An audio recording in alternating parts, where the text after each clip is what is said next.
भूमि में बैठे हैं, बस्तर की मिट्टी में बैठे हैं, तो सबसे पहले हमारा मातृ वंदन इस धरती को कि इस मिट्टी से हम बने हैं और आज जो भी है ये मातृ शक्ति है जो आज मुझे स्टेज दिया है। मंच के समक्ष जितने भी हमारे मुख्य अतिथि और हमारे जो आज रिजल्ट घोषित करने वाले हैं उनको मेरा सशक्त अभिनंदन, स्वागत है। और प्यारे युवा आप सभी को मेरा जय हिंद। मेरी जर्नी जो बताऊंगी आज स्पेशली युवा उत्सव बनाया जा रहा है। युवा क्या है? युवा के जो प्रेरणा स्रोत है हमारे स्वामी विवेकानंद जी ने, कौन थे वो और वही कर रहे हैं हम। आज उनके पग जहां पड़े थे आज उसके पग से 100 गुना आगे बढ़ना है हमें, यही है हम युवा। मैंने तो कर लिया, आप में वो जोश है? क्या बात है, क्या बात है, शुक्रिया।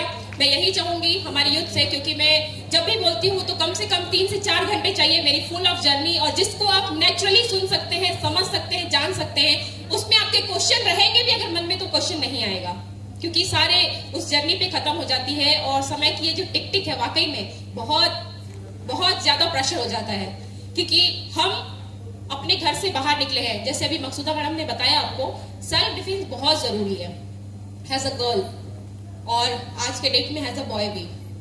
आप लोग मानते हैं इस बात को? तो कौन कितने लड़कों को छेड़ा होगा और कौन कितने लड़कियों को छेड़ा होगा, तो ये लाइफ का एक पार्ट है ना। तो उसे हम उस नजर से देखते हैं। आउट ऑफ टॉपिक था, तो युवा उत्सव के इस मंजर पे मैं आपको यही बताना चाहूंगी। मैं भी एक छोटे से गांव टाकरगुड़ा से बिलोंग करती हूँ, बस्तर का एक छोटा सा गांव है। वैसे मेरी स्टडी और यही पीजी कॉलेज धर्मपुरा से हुई है और मैं जगदलपुर की हूँ। पूरा जो था वो शहरी हूँ मैं, लेकिन अब मैं देहाती हो गई हूँ। बोलो क्यों? कारण ये है कि कहते हैं कि गांव के बच्चे ये नहीं कर सकते, उनमें होती। कौन कहता है गांव के बच्चे सब कुछ कर सकते हैं? मैंने अपना डिसीजन गांव में रहने का इसलिए लिया, शहर छोड़ने का कारण यही था। मैं भी ऐसे घर से बिलोंग करती हूँ जहाँ पे फाइनेंशियल सपोर्ट मुझे नहीं मिलेगा, मुझे मालूम है नहीं मिलेगा और नहीं मिला कभी। और आज के डेट में भी मैं उनको ये नहीं देती कि वो मुझे सपोर्ट करे। इवन मेरी स्पेशली मम्मी है तो मम्मी को स्पेशली कहती हूँ कि ये पैसे आप रखो, मुझे मत दीजिए, काम आपके आएंगे। ये करने के लिए मैंने एक कदम उठाया था। वो कदम बहुत डिफिकल्ट था, क्योंकि जो हम 4 लोगों के बीच में रहते हैं वो 4 लोग टांग खींचने में माहिर होते हैं। लगता है कि हम कुछ नहीं कर सकते, लगता है ना। आज के डेट में मैंने काफी देखा है, लेकिन मैं उस फील्ड से निकली हूँ, मुझे समझाने वाला कोई नहीं मिला। मैंने अपने एक्सपीरियंस से सीखा है। अपने एक्सपीरियंस, जब तक गलती करोगे नहीं तो सीखोगे कैसे? कहते हैं सक्सेस बहुत जरूरी है। मैं कहती हूँ निसफलता एक ऐसा वर्ड है जहाँ नी और सफलता दोनों आती है, और उसे सफल बनाने वाले कौन होते हैं? हम खुद होते हैं। मैंने वो कर दिखाया। आज विश्व की 2 ऊंची चोटी माउंट एवरेस्ट और माउंट लॉस है। आप सोचिए एवरेस्ट बोलने से कैसा लगता था। लोगों को मैं मिलती हूँ तो कहते हैं हम सिर्फ किताबों में पढ़े थे। अभी कुछ दिन पहले हमारे महिला बाल विकास के अधिकारी हैं, उनसे मेरी मुलाकात हुई तो उन्होंने मुझे बोला कि माउंट एवरेस्ट के बारे में सिर्फ मैंने किताब पढ़ा था। अब आपको देख के लगता है कि पन्ने ज्यादा पढ़ने पड़ेंगे।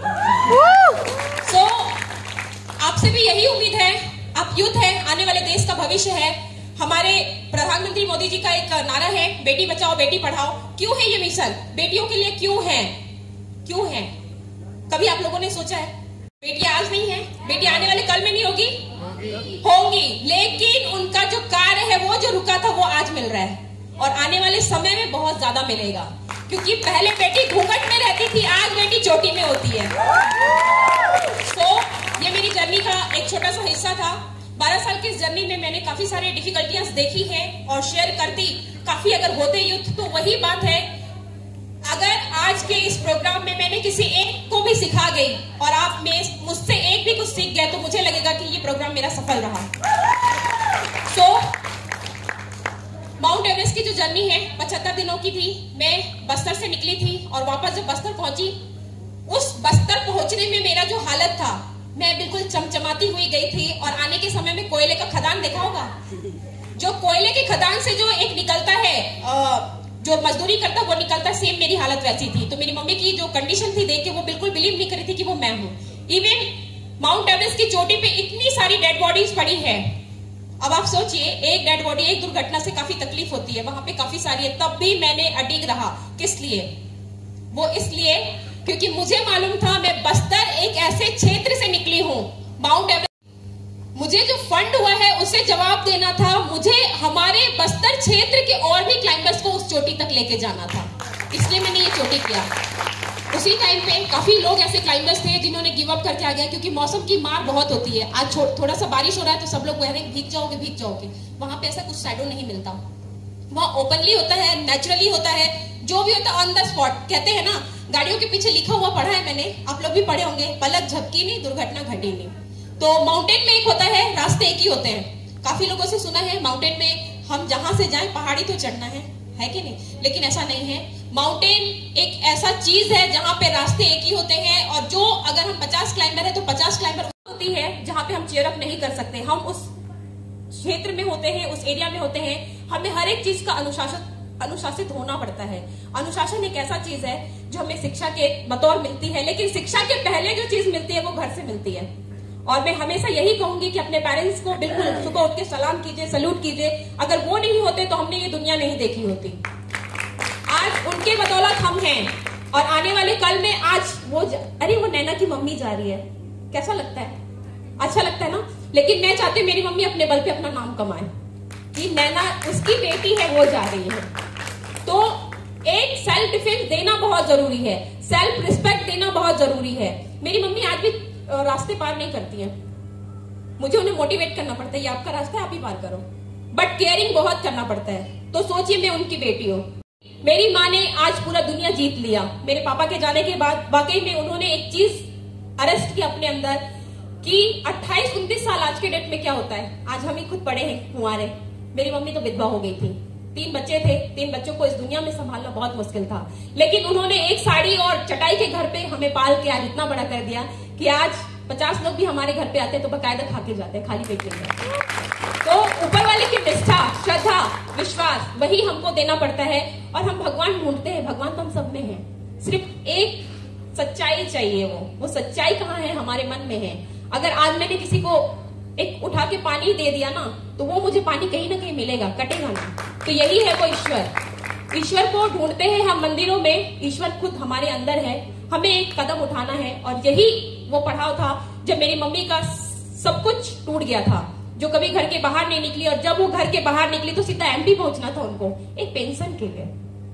तो बहुत लंबा जर्नी है। काफी लोग यहाँ बैठे हैं जो मेरी जर्नी सुने हैं, नहीं सुने हैं तो कोशिश करती हूँ कि टुकड़े में मैं बांटूं। काफी सारे प्रोग्राम में मैं स्पीच करती हूँ, रो देते हैं वो इसलिए क्योंकि मैं उनको नहीं समझ रही, वो मुझे समझ रहे। और क्यों समझ रहे? क्योंकि वो घट रहा है उनके साथ। तो घटनाओं से हमारा माइंड सेटअप जो है ना, हम डैमेज हो जाते हैं। मैं हमेशा कहती हूँ फिजिकली आप अगर 75% 80% आप डाउन हो जाते हो जाइए, लेकिन मेंटली हमेशा प्रिपेयर रहिए। जो हमारा दिमाग है वो हमें ये बताता है कि हमें क्या करना है। हम स्पोर्ट्स पर्सन हैं, स्पेशली ग्राउंड से जब हम मिट्टी में खेलते हैं तब हमें पता चलता है कि हमारा बॉडी कितना स्ट्रांग है। लेकिन जब हम मेंटली प्रिपेयर हो जाते हैं तब हमें पता चलता है कि ग्राउंड से लेके मैं उस चोटी तक कितना प्रिपेयर थी। इस बस्तर की भूमि को मैं हमेशा नमन करती हूँ। काफी सारे ऑफर थे, मुझे बाहर जाने के चांसेस थे, कई चीजें आई, दिक्कतें। लोग कहते थे कि यार तुझे एवरेस्ट ही क्यों करना है। जैसे अभी थोड़ी देर पहले आप लोगों ने नीलोफर मैडम का एक कथन सुना होगा कि फील्ड वो सेलेक्ट करो जो आपको पसंद हो, है ना। लेकिन कहते हैं ना, एक कहावत सुना होगा कि दूसरे का कंधा और दूसरे का बंदूक। वही मैं थी, मैं भी कंधा किसी और का लिया और बंदूक किसी और का चला, लेकिन एम मैंने अपना साथ लिया। हमारे जो पेरेंट्स होते हैं या हमारे जो चाहने वाले गुरुजन होते हैं, उनकी एक ड्रीम होती है, वो हमसे उम्मीद करते हैं। किसी ने मुझे बोला कि मैंने माउंट एवरेस्ट की चोटी फतह करना था, 60 साल का हो गया, मैं फतह नहीं कर पाया, उम्मीद है तुम करोगी। और मैं उस समय माउंटेन की दुनिया में नहीं आई थी, मैं भी इस फील्ड में थी, जूडो कराटे खेला करती थी और मैंने 3 टाइम जूडो खेला है, national, after wrestling, badminton, state खेला। तो ये जो चीजें थी, मेरे लाइफ का सबसे पहला मंच ये था कि मुझे एक प्लेटफॉर्म दिया गया जिसमें मुझे नाट्य कला का प्रदर्शन करना था। जब सर्टिफिकेट लेके घर पहुंची तो पता चला एक बेटी के साथ कैसा बिहेव होता है। मेरे 2 भाई हैं, पापा नहीं है, मम्मी है। तो अरे ये सब क्या कर रही है, रख दे। तो उनको बताने वाला कौन था? मेरे पड़ोसी में समझ जाइए, कुछ अपने होते हैं, है ना। और उनको सैल्यूट हमेशा, मैं हमेशा शुक्रिया अदा करती हूँ उनका कि वो नहीं बोले होते तो शायद मैं नहीं होती। वो जुनून जज्बा बढ़ाने वाले वही, क्योंकि वही है हमें आगे तक पहुंचाने वाले। और हम बस मेंटली प्रिपेयर रहना है कि अगर उन्होंने एक पैर खींचा है 4 लोग मिलके, तो दूसरा पैर मम्मी ने मालिश करके क्यों छोड़ा है।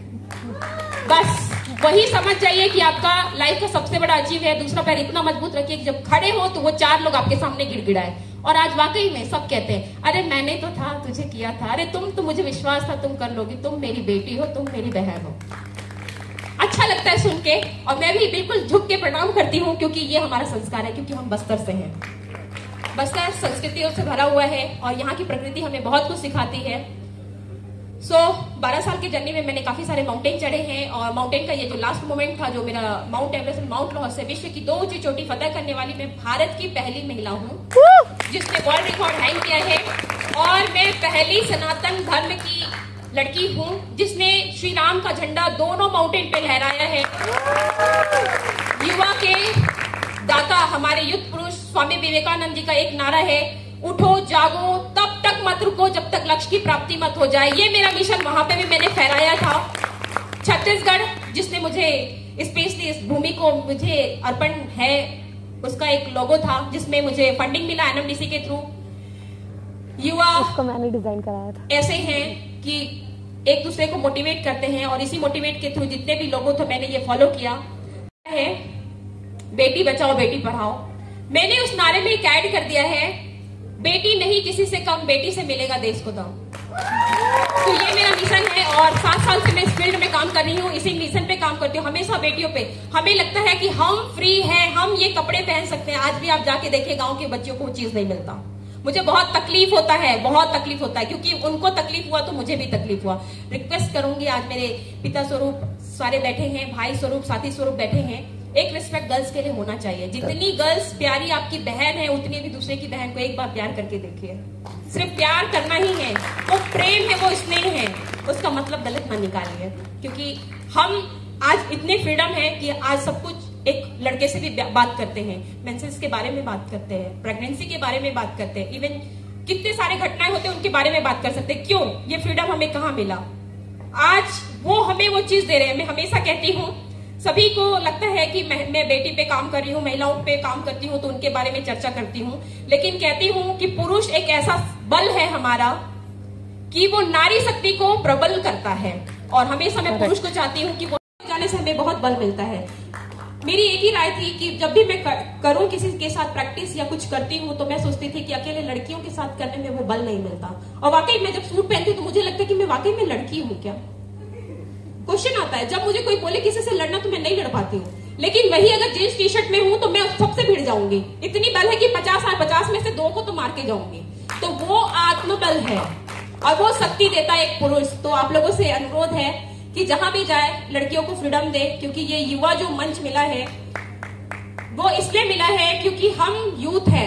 बॉयज एंड गर्ल्स, महिला और पुरुष देखने के लिए नहीं आए, हम यूथ है जो आने वाले देश का भविष्य है, जो सुधार करेंगे और आगे जाके कुछ ना कुछ एक नया देश का निर्माण करेंगे। आज हमारे मोदी जी ने बहुत सारे निर्माण का घोषणा कर दिया है। शिक्षा और सांस्कृतिक कई चीजें हैं जिसमें हम अव्वल रहते हैं।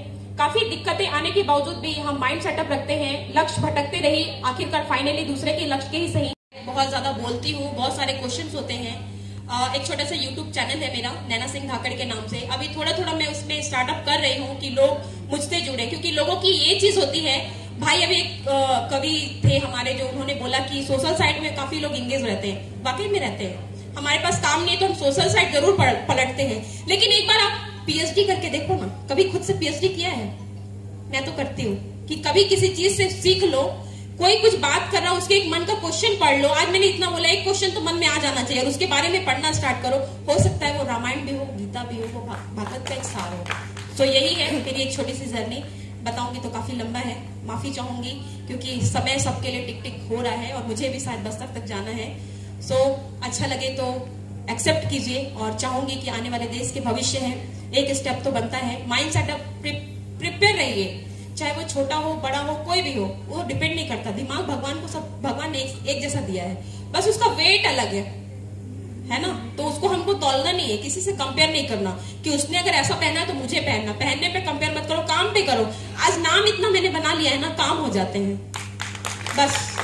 लेकिन ग्राउंड टू अर्थ कि तुम बिल्कुल नहीं बदली, और मैं यही सुनना चाहती हूँ कि मैं बदलना भी नहीं चाहती। क्योंकि मैं जैसी हूँ वैसे ही रहना चाहती हूँ। ये मेरी धरती है और एक धरती पे मेरा पैर है। बस जो कुछ है मेरी माँ थी जिन्होंने मुझे दिया, किया, लिया। और एक जो मेरे लिए थे हमारे पूर्व कलेक्टर रजत बंसल सर, है ना। अब मैं काफी लोगों का नाम लूंगी तो लिस्ट बढ़ता जाता है कि भगवान ने एक आपके लिए रीढ़ की हड्डी तो मजबूत करके रखा है, वही पुरुष प्रधान है जो बल बन के आए और मैंने उनको शक्ति बन के अपना प्रबल दिखाया। तो ये मेरी जर्नी है। जय हिंद, जय जोहार, जय छत्तीसगढ़। शुक्रिया।